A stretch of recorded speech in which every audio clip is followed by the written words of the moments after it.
Hey guys, today I'm gonna show you how to do the force regen on a Volvo truck.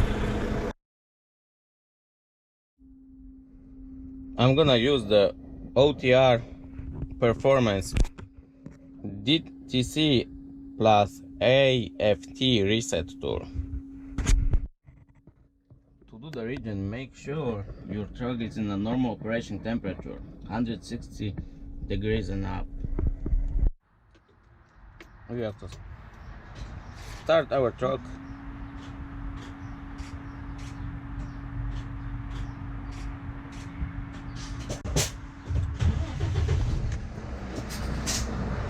We have to plug the reset tool to the OBD port.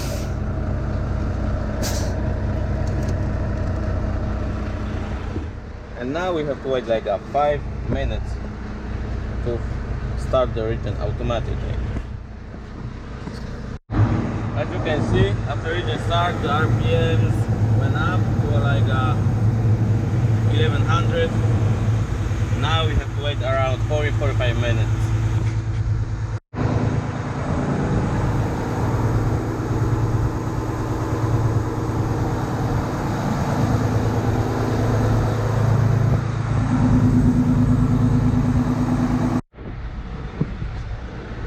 When the RPMs return to normal, like 600, the regen is done, and now we have to wait when truck cools down to normal operating temperature, like 170.